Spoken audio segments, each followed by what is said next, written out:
When I walked into the courtroom that morning, every camera flashed like lightning. But I didn't blink once. My parents' people who had abandoned me at 4 years old sat across the aisle, pretending to be the picture of regretful love. They were suing me for my own inheritance. $2 million left to me by the only man who had ever cared. My grandfather. But here's the thing. They didn't know who I had become.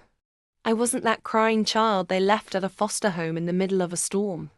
I was now Dr. Aria Monroe, Harvard educated, calm, calculating, and a woman who never forgot. The judge entered, and as soon as his eyes met mine, his gavel froze mid-air. "Wait," he whispered. The silence in the room grew thick. My parents looked confused. Cameras zoomed in. I smiled politely. "Yes, Your Honor. I'm the girl you fostered 22 years ago." The entire courtroom gasped. The judge's hand trembled slightly. He looked down, then back up at my parents with disgust. "You mean to tell me you abandoned this child?"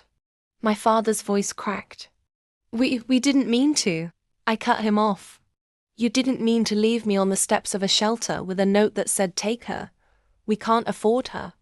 You didn't mean to never come back, not even once." My mother dabbed fake tears. "We were young and broke, Aria." I leaned forward. "You still are," the courtroom murmured. My attorney slid a thick folder to the bench.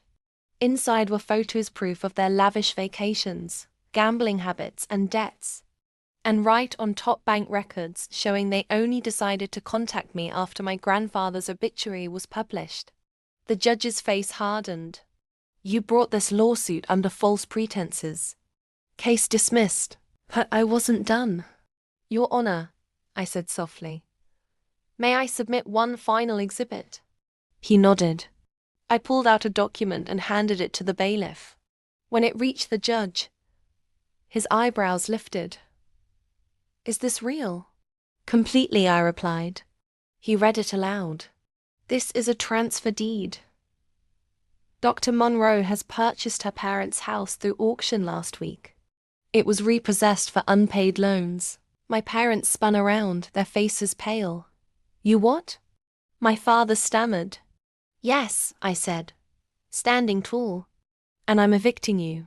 Today." Gasps rippled across the courtroom. My mother screamed, "You can't do this to us."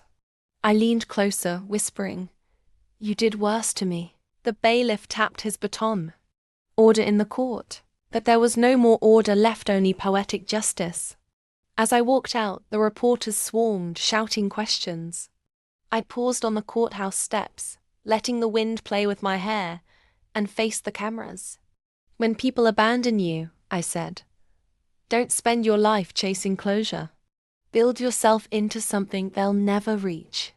If you loved this story, subscribe to my channel.